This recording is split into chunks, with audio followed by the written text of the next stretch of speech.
Right, before I do this 2-year update, you've got to promise me two things. You're not going to judge me for the lack of furniture that I had. I told you when I bought the house that the money was finished, like done. The money has not returned yet. So the money is still finished. And also, don't judge me for the state of the house. I have not deep cleaned, and I'm not going to deep clean before this video. So if you see things out of place, a few plates here or there, I don't live in a show home, so it is what it is. But let's get straight into it and let's do this almost 2-year house update.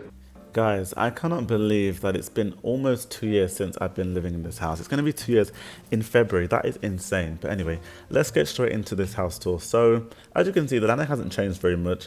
We are walking into the living room, which, as you probably can tell, I've taken up the carpet, which, I'm not too sure if that was the smartest idea so soon. I probably could have just deep cleaned the carpet that was there, but, you know, it's already done now, so never mind. Here are some paint samples that I put onto the wall that I actually didn't like, so I'm not going to use them. They've just been there for a while. I haven't really bothered to take them down, but when I do find some new paint samples, I'll let you know what I go with. I do want to change this room. I don't really like the grey. I want it to be a bit of a brighter colour. Oh, actually, one thing to point out is you can probably see that I had some repairs done earlier in the year because I had some damp that was developing, or had developed before I even bought the property, to be fair. That needed to be replaced, and they also did some work outside as well because the damp had seeped through to the landing area. So that was a pretty quick job, to be fair. It was a 1-day job, but it was one of those things that I just needed to get done, and it hasn't returned since as well, so fingers crossed that I'm all good. Now we're gonna walk straight into the dining room, which honestly hasn't changed at all. It is completely the same, still empty. Yeah, so that's just that for now. I'm using the space to make Instagram reels. That's literally it. Again, the kitchen hasn't changed at all. The only thing that has changed is that I've got, oh actually it has changed quite a bit. I've got some new appliances, as you can see. I've got a microwave now. I replaced the fridge. I actually didn't open the fridge in this video. I replaced the fridge. I brought a washing machine. And I think I got something else. Oh, and I also got a new boiler, which kind of set me back. That was probably one of the first things I actually brought when I moved into the property because it was absolutely Baltic. I've also taken down the cabinets that was in the utility room. They're going to be put back up. I just haven't bothered to do it yet. This bathroom hasn't changed at all, completely the same. And it probably is going to be the only room that will stay exactly how it is. Right, let's make our way upstairs to see what's changed there. The first thing you'll probably notice is that I have taken down the runner from the stairs, also the carpet that was in the landing area. Not sure if that was a smart move, but it's done now, and I haven't replaced it because, yeah. So if we walk straight into the third bedroom, essentially, this is pretty much my ironing room now. I have just put some clothes in this room.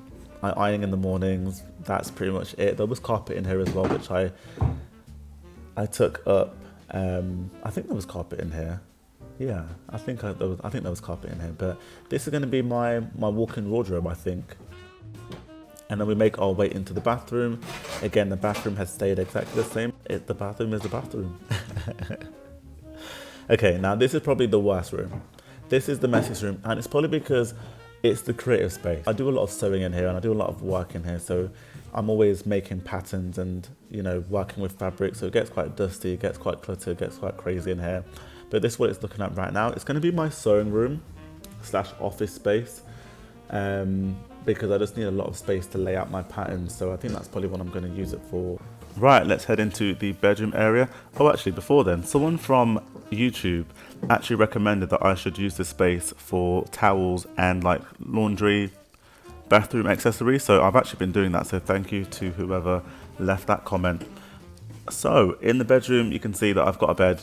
You know, I've got a bed, got the basics. I've got a rug that I got from IKEA, the bed from IKEA. The little cabinet in the corner is from my mum's house. That was in my bedroom from my childhood, so a bit sentimental. And also got this rack from IKEA as well for yeah, just kind of like get my clothes up off the floor. And I've got this mirror again from IKEA. It's an IKEA bedroom. It does the job, but I do want a Soho home bedroom. If you've seen their website, that's the look that I'm going for in the future. It has been a journey. I've had to get used to one, paying a mortgage and paying all the bills that come with the house, and then also paying for my car, to actually try and live as well on top of all the bills. Not complaining, definitely grateful that I've been able to keep up with everything, but it's been a lot. Next week I'm gonna get some chimney work done, and I'm also gonna get a quote for some front and back doors because last winter was hard. I had to try and tape these doors down so the draft didn't come in, and I can't do that again. That's pretty much it. But until the next video, peace out. You know what? I'm still super happy. I am definitely very grateful. Like I said at the beginning of this journey, it's not going to be quick. It's not going to be easy. I am one person on one salary, and I work a 9 to 5 like most other people. So by the time I get home, I don't want to be painting. So we're going to take our time with this. I think I'll probably be done by 2030. Around that time. If I'm being completely honest, 2030. I used to say 2027. It's now Q4 2025. This house ain't going to be done in 2 years. So yeah, let's stick around for the journey.